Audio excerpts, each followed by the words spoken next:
Thank you very much, Mr. Gurumurthy, for your generous introduction and for inviting me to this 54th Thuglak conference.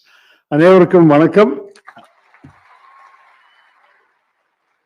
I'm truly sorry to say Tamil பேசிடாது முடியாது, but nonetheless I look forward to speaking to you in English, and I'm sure that Mr. Gurumurthy assures me that you will all understand me well enough to disagree with me.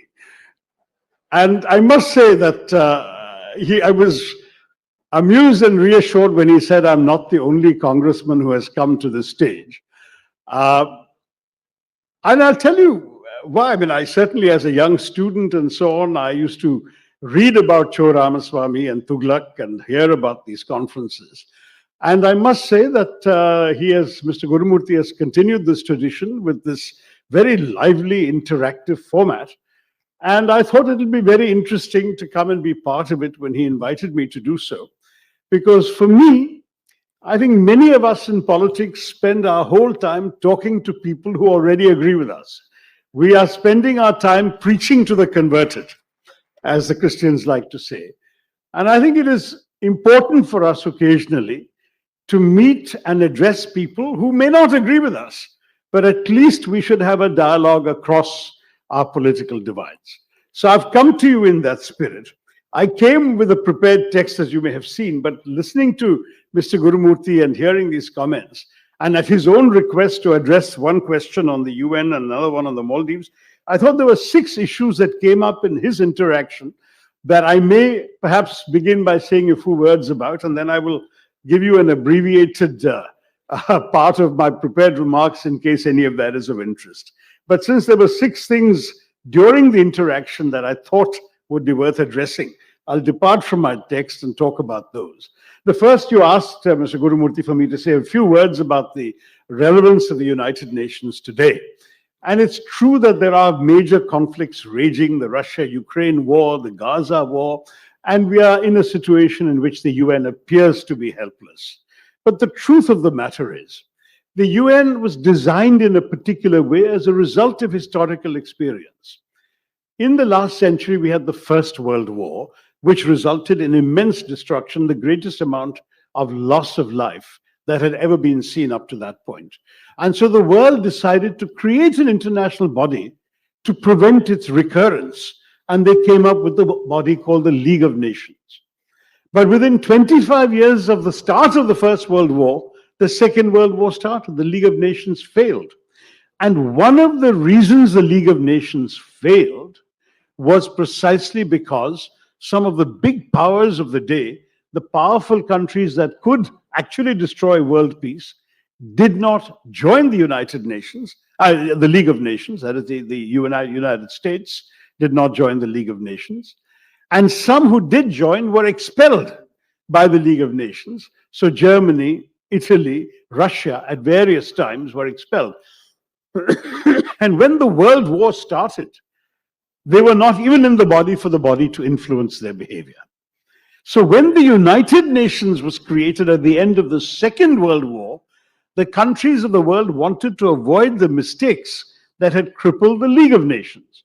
And so they created a guarantee for the 5 major countries in the world at that time that they would never have the UN do anything against their interests because they would have a veto on decisions of the Security Council. And that was why when the United Nations Security Council was set up, 5 countries were given permanent seats with a veto. And when they all agree, wonderful things can be done by the UN. The UN has won half a dozen Nobel Prizes.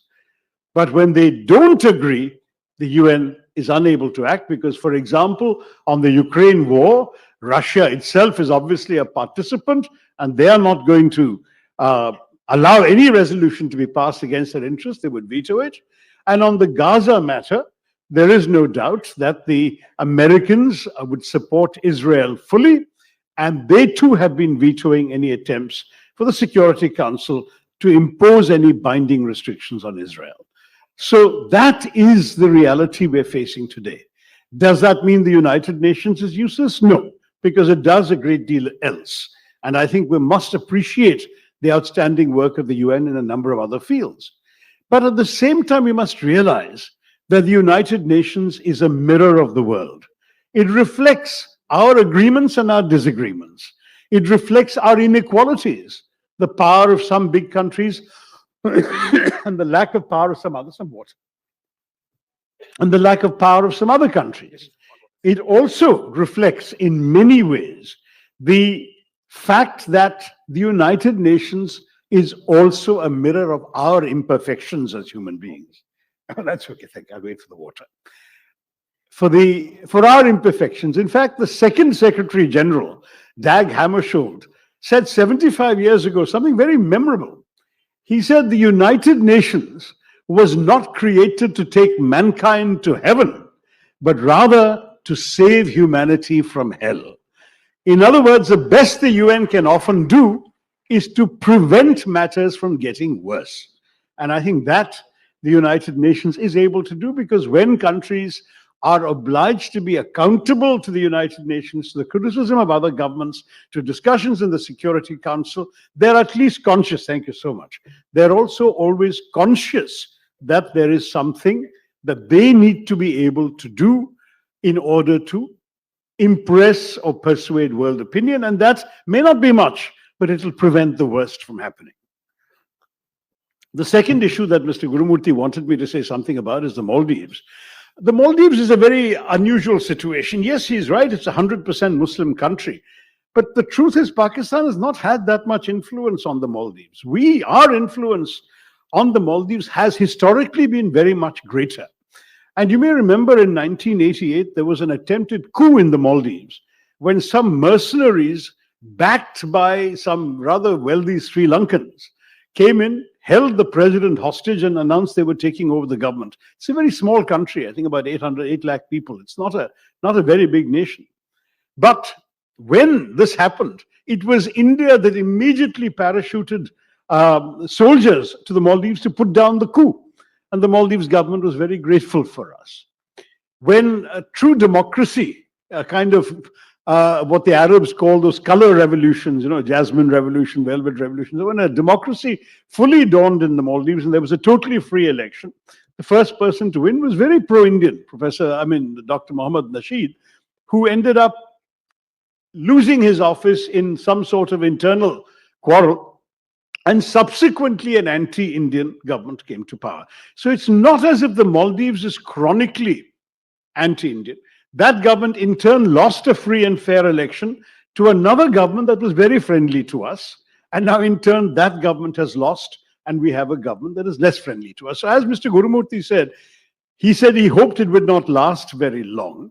The truth is that the Maldives does change governments every few years, and we can expect them to rethink these policies. But let us understand that gratitude is not a quality that you will often find in international affairs. We have helped Maldives. In fact, just 2 years ago, when there was a very serious shortage of drinking water in the Maldives, and literally people had no water to drink. Remember, they are surrounded by the seas. The seas are salt water. When that happened, India flew in huge transport planes full of drinking water to the Maldives. And that was when, at the time, there was an India Out campaign led by the party that has now won the election. But that's also part of life. You do something because it is the right thing to do. What does the Bhagavad Gita teach us?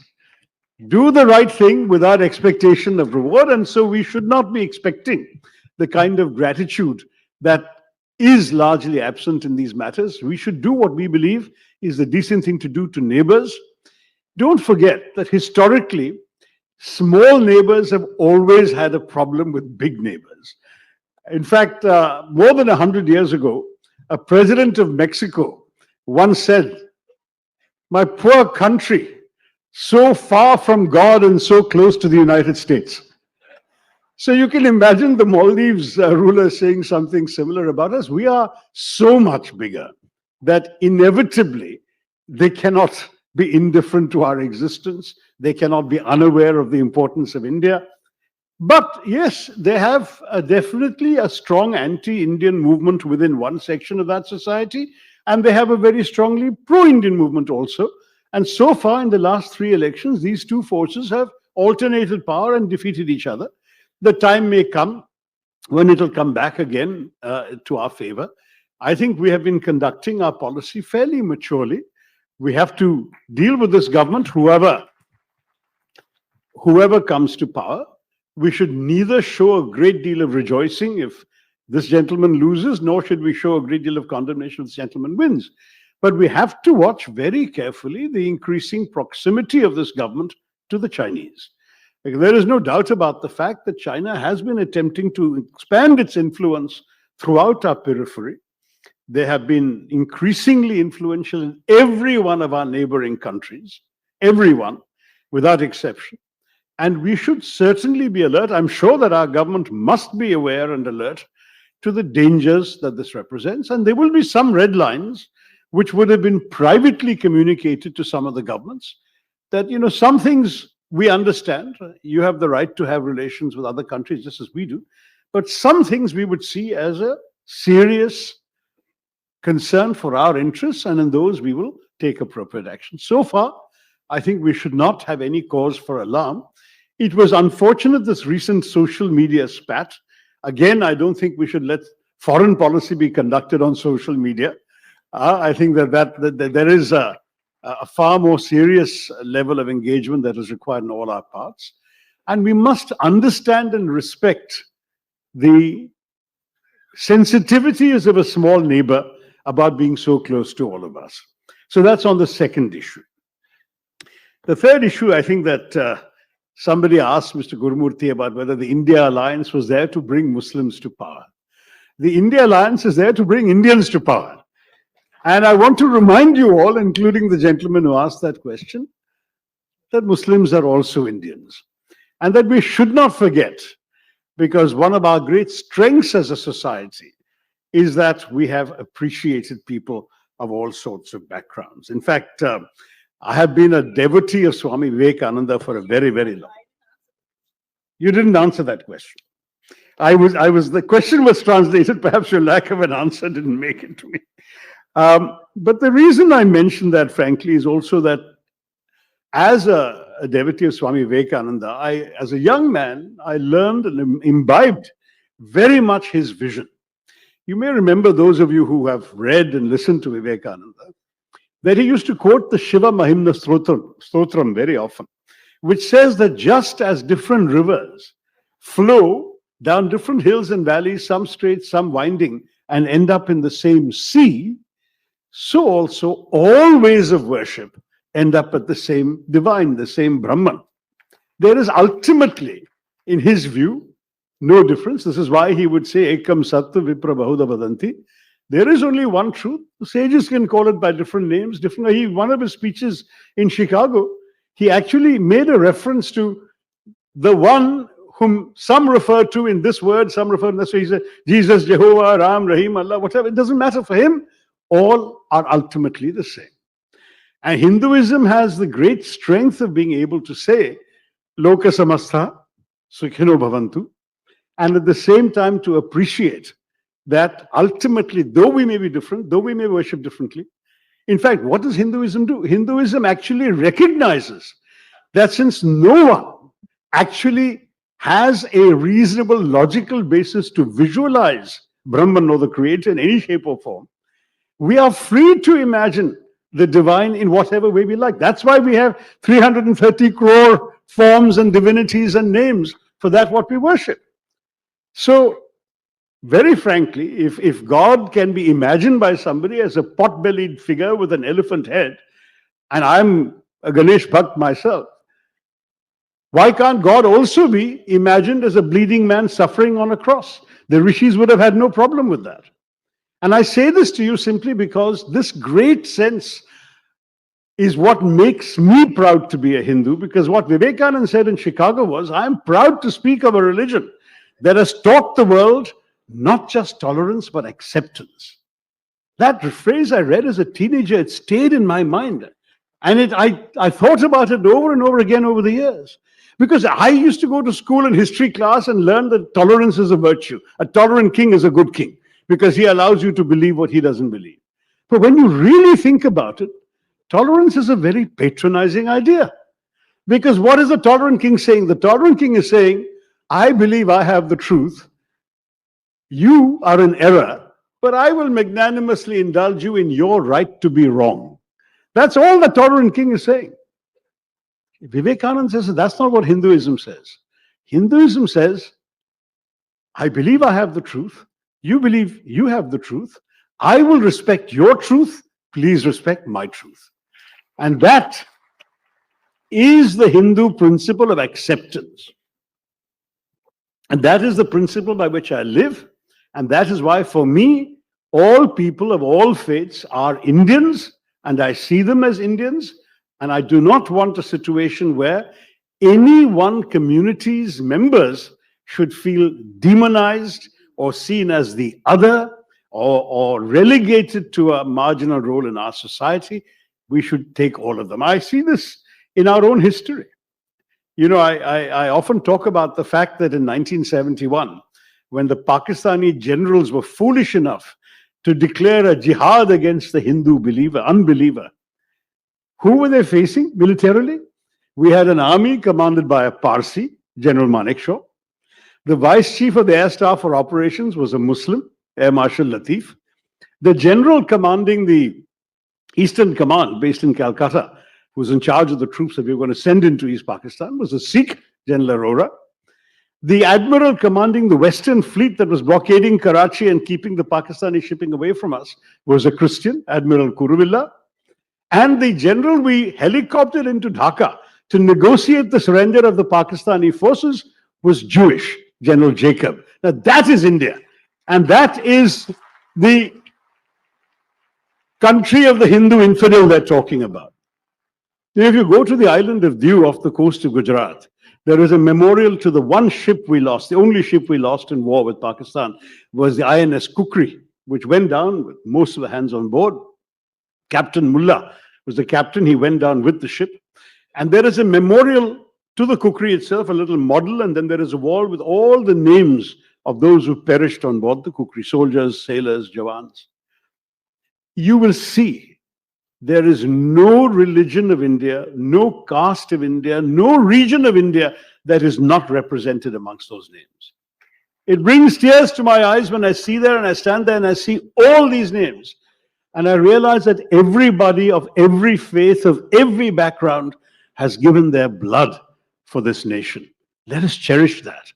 Let us celebrate the Indianness of everyone.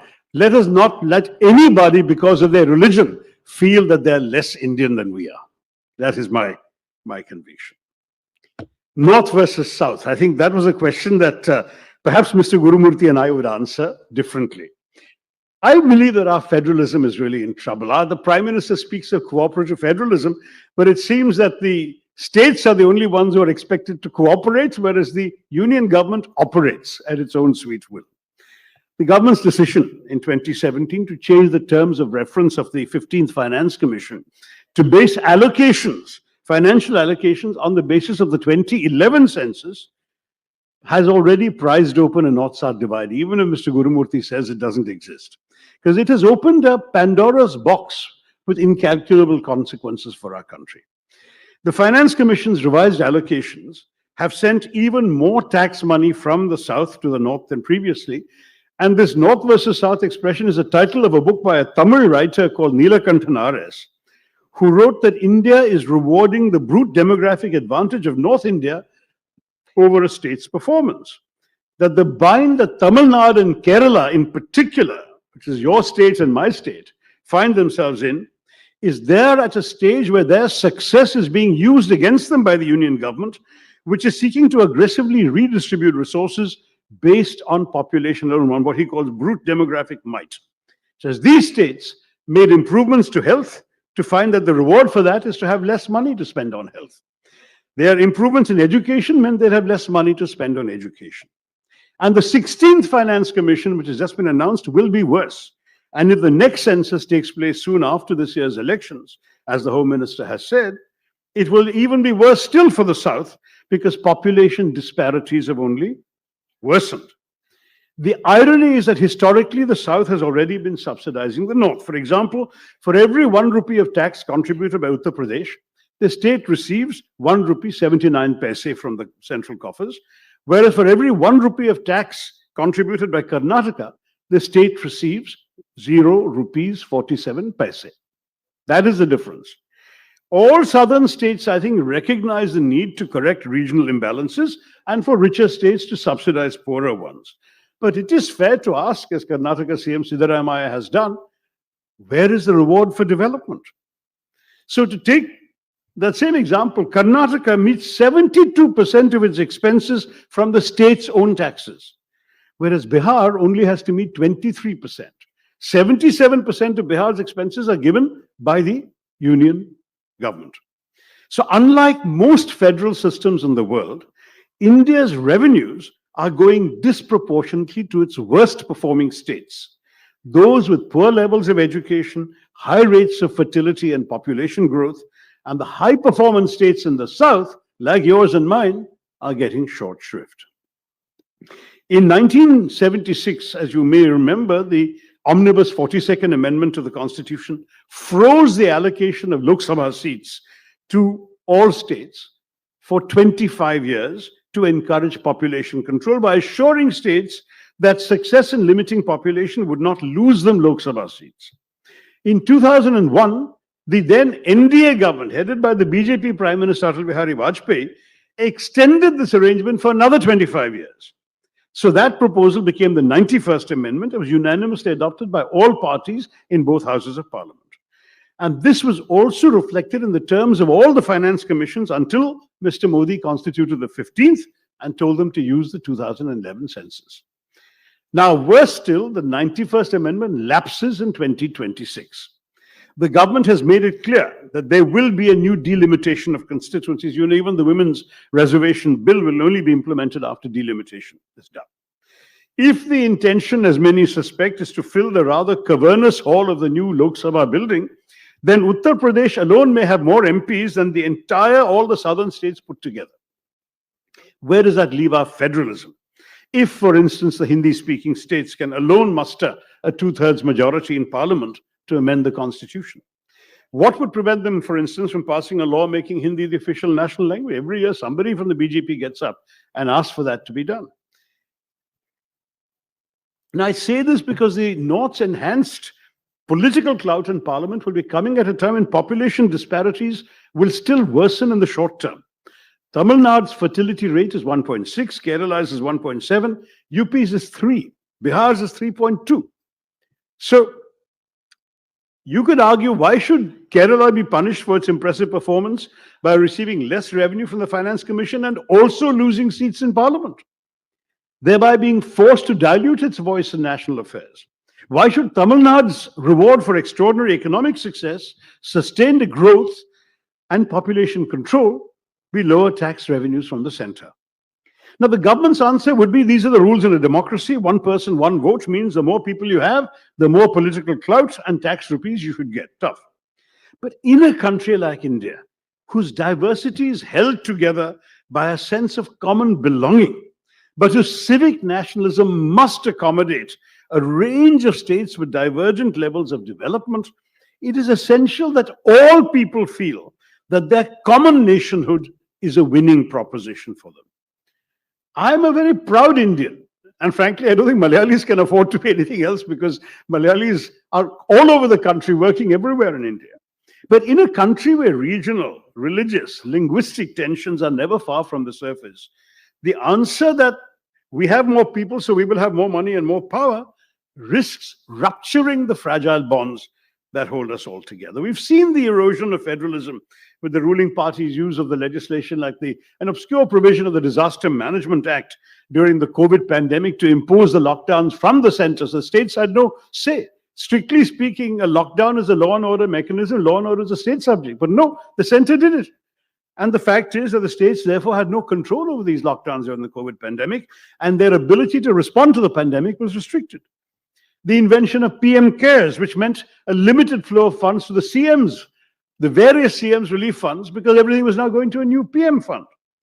The acceleration in the proportion of central sponsored schemes that effectively reducing states to mere implementing agencies. And add to that the move towards destroying the balance in our fiscal federalism that in previous governments was carefully maintained so that our states felt empowered. Now, you have to know funds transferred to states from the union government has gone down in each of the last 3 fiscal years, from 4,60,575 crores in 2021-22 to just 3,59,000 in 23-24. A similar trend can also be seen in the devolution of tax revenues. The state's share of tax revenues has come down to just 30.4% in the last budget, whereas in the 14th Finance Commission, states used to get 42%. So we are in a situation where this government has increased its own financial powers at the expense of the states. And on top of that, they've also increased the cesses and surcharges, which do not need to be shared with the states. So in 2011-12, the last figure I saw for the UPA government, cesses and surcharges was 8.16% of gross tax revenue. Under this government, it has tripled to 28.08% of gross tax revenue. Now, the question is, if over 10 years you can more than triple the amount of money you're getting that you can spend in the center and not spend in the states, what happens to our federalism? And I do worry about the Hindi, Hindutva, Hindustan politics of this government, because this culture of Aryavrat domination that infects the attitudes of some has already raised disquiet amongst many, many southern politicians. Maybe Mr. Gurumurthy and others here may not feel it's such a big issue. I think it's a very serious issue because the financial and political consequences of all of this threaten the very unity of India. If the South faces political disenfranchisement to go along with a sense of financial victimization, then that combination is absolutely bound to generate resentments that can spill over beyond the confines of our routine politics. I don't want the unity and integrity of India to be threatened in any way. And like every Indian, I rejoice in our successes and applaud our aspirations. But at the same time, we must ensure that we pursue this adventure in a more open and more equitable society. Sorry I took so long in answering that 4th question. The 5th one that I noticed from the Q&A that was going on was about ED. Now, you're all free to have your own views on who deserves to be investigated by ED, but it is more than slightly curious that somehow, however widespread corruption may be in this country, only opposition politicians attract the attention of the ED. I find that quite remarkable. And what is more, an opposition politician being investigated by the ED can suddenly become innocent if he just goes and joins the BJP. That's all that is required. There are half a dozen instances where this happens. Now, I think Mr. Gurumurthy is a man who believes in standards, who believes in integrity. I don't think that the ED, CBI, tax intelligence, IT raids, and so on are anything but a political instrument of the government in power that targets only opposition politicians. And I don't think that is healthy for our country. Finally, on the 6th point, which of course is the one that, my gosh, I've already taken most of the time Mr. Gurumurthy gave me, so maybe I'll skip the speech and just end with this. The 6th point was on the Ram Mandir inauguration. And I can see that there are many, many areas we can talk about. I must say I have some sympathy for Mr. Devakumar Dikshita, who came and talked about the missing Dhwaja Stambham, because the fact is that in Kerala, all temples have a Dhwaja Stambham, and we, following the Agama Shastras, would normally expect this temple to have that. I'm not sure it's accurate to say there are no Agamas in the north. The Agamas are written everywhere, and as far as I'm aware, that Shastra applies in many northern temples also, but each temple has its own distinctive style. It's also part of the diversity that Hinduism celebrates. But having said that, when the 4 Shankaracharyas are all saying this is an incomplete temple, it cannot have a prana pratishtha at this time, the temple must be fully complete, and the prana pratishtha cannot be performed by a political leader, it has to be performed by a religious leader. I must say, as a Hindu, I find that a very persuasive argument. I don't think, fortunately, I was not invited, so I don't have to be accountable for going or not going right now. And let me tell you, I do intend to go, but not on the 22nd of January. Because the 22nd of January for an incomplete temple is a date chosen by a prime minister for his own political benefit ahead of the elections. Let's be very honest about that. And therefore, to go there for that function, where the starring role is with the prime minister and the priests and pujaris and purohits are merely sort of playing supporting roles, and in a temple which is still under construction in many places, is to many of us a very troubling act. It is a purely political act. And I would love to see politics and Hinduism kept separate from each other. I don't believe that ours is a religion that prescribes any role for politicians in its conduct. Of course, kings were always powerful in the ancient days. And at the same time, I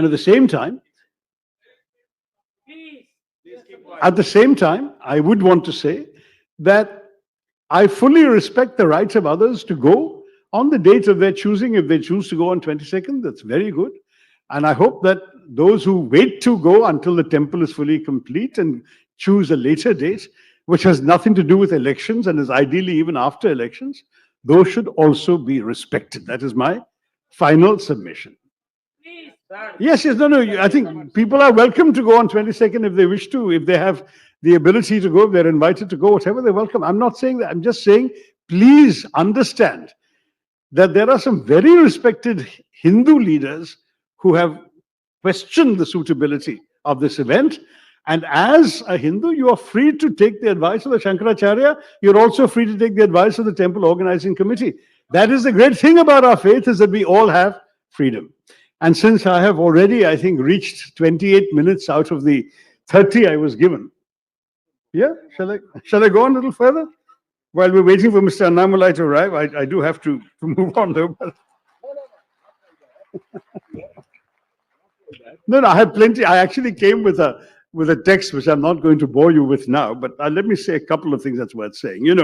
I've often said that, when I came here, I expected to be speaking after Mr. Annamalai, and I thought that, it's also true. There's a very well-known saying that any truism about India can be immediately contradicted by another truism about India. And anything you can say about India, the opposite is also true. So our country's national motto emblazoned on the governmental crest is Satyameva Jayate. Truth alone triumphs, but you can ask the question, whose truth? And it's a question to which there are at least 1.4 billion answers if the absence of a census for the last 13 years hasn't underestimated us again. But that sort of an answer is no answer at all. And so another answer to this question has to be sought. And this may lie in a simple insight that I would like to offer you, which is that the singular thing about India is that you can only speak of it in the plural. There are, in the hackneyed phrase, many Indias. The very idea of India is of one land embracing many. The idea that a nation may endure differences of caste, creed, color, culture, cuisine, conviction, costume, and custom, and still rally around a consensus. And that's a very simple consensus, a democratic consensus, on the basic principle that in a large, diverse democracy under the rule of law, you don't need to agree on everything all the time, except on the ground rules of how you will disagree. The reason that we have survived all these years, all the stresses and strains of the last 76 years, and remember, including periods when many foreign observers predicted India's imminent disintegration, the reason we've held together is because we managed to maintain consensus on how to manage without consensus. Now, today, some people in positions of power in our country seem to be questioning those very ground rules. And that, sadly, is why it is all the more essential to reaffirm them now. And I want to speak a word for our constitutional democracy, because it is our constitution and our democracy that has given Indians of every imaginable caste, religion, culture, cause, the chance to break free of their lot and to fulfill their aspirations.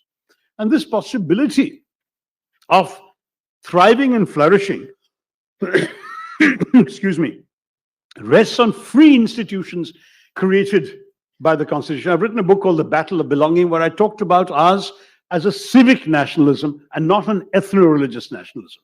A civic nationalism rests on a constitution and institutions.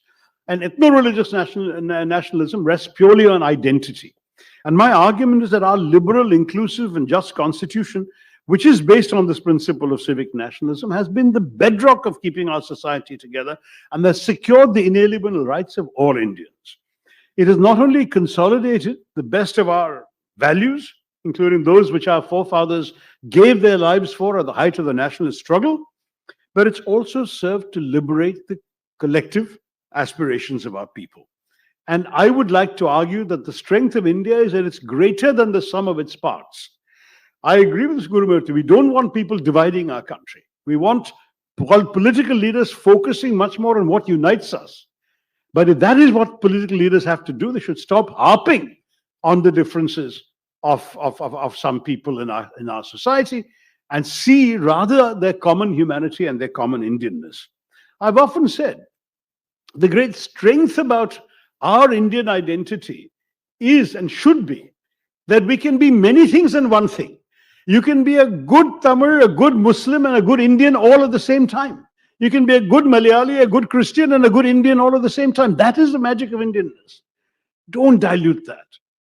Do not come into this temptation of seeing in our magnificent, soaring majesty of the Upanishads and the Vedanta, do not reduce it to a badge of identity like that of the British football hooligan who says, if you don't support my team, I'm going to hit you on the head with my placard. That is not Hinduism.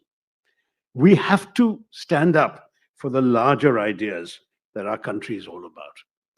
And this is essentially what I want to talk about, that the old India, the Prime Minister talks about new India, but the old India that was fought for by the blood of our forefathers and bathed in the crucible of our national struggle is one in which we had access to an inalienable set of freedoms. And the freedom of choice was prime, the freedom to choose what government you wanted, the freedom to choose what set of convictions to resonate with, the freedom to choose what to eat, who to love, how to love, the freedom to choose what to wear, or which language to speak, the freedom to move freely within the sovereign borders of our country, and the freedom to choose whether Ram or Rahim or Jesus or Jehovah or none of them was the force that guided and moved the cosmos.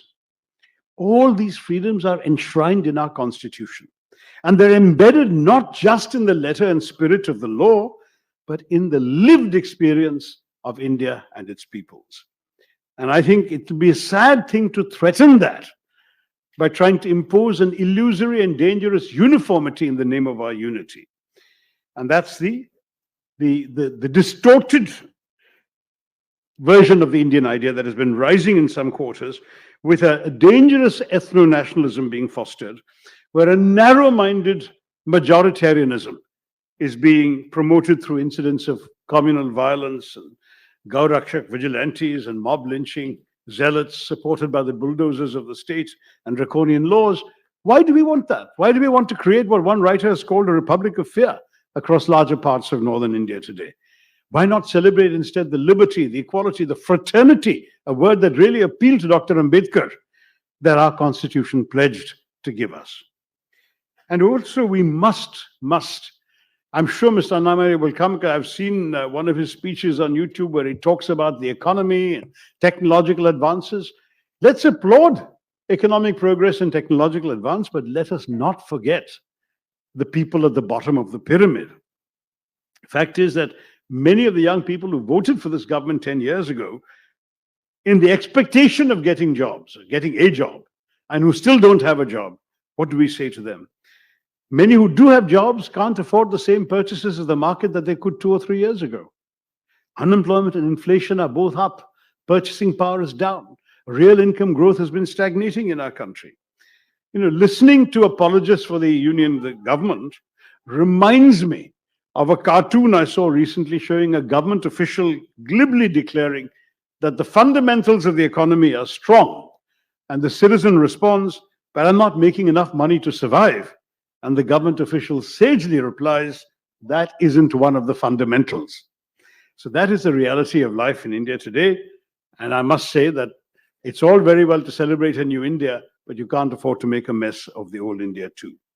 I'm going to try and stop there, not because I don't have more to say, but because I really do want to stop within a reasonable amount of time, and you hear other voices as well.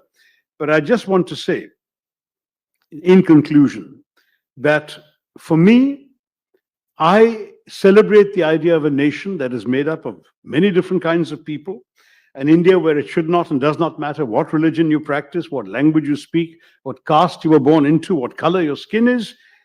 It only matters that you are Indian and that we respect all faiths, all beliefs, all cultures, all languages, all regions, and all classes. What we want is unity. What they want is uniformity. We believe in an India that unites our people, and they seek to divide us. Our ideology wants to bind people together. Theirs separates one Indian from another. I'm here to listen to you, and please do listen to me briefly. I'm about to finish. What we need in a new India is a strengthening of democratic institutions at all levels. We need transparency and accountability. We need to strengthen our Right to Information Act. We need to strengthen institutions that are currently being weakened. We cannot benefit from a parliament which is just a notice board for the government or a rubber stamp for the majority. We must have free discussion. If you felt there was any benefit in listening to me here, let us also have that benefit in Parliament. Let us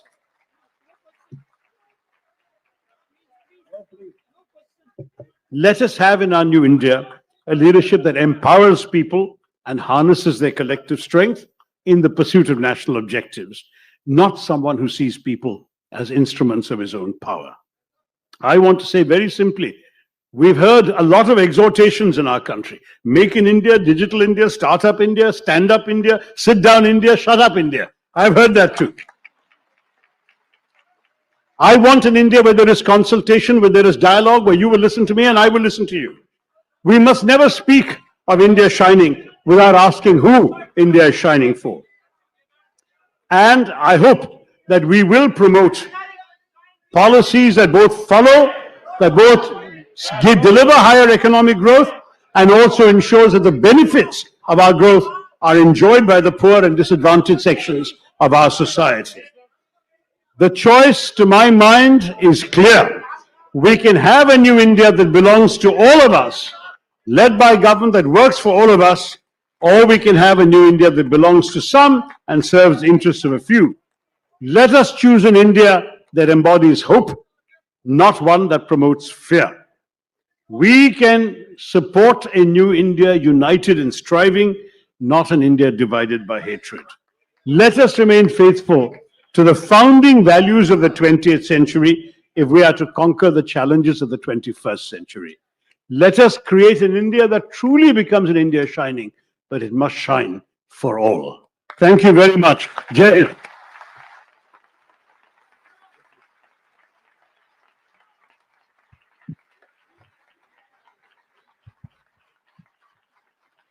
செல்வி ஸ்ருதி ஆத்மநாதன் அவர்கள் Tughlaq digital சார்பாக திரு சசி தரூர் அவர்களுக்கு நினைவு பரிசு வழங்குகிறார்.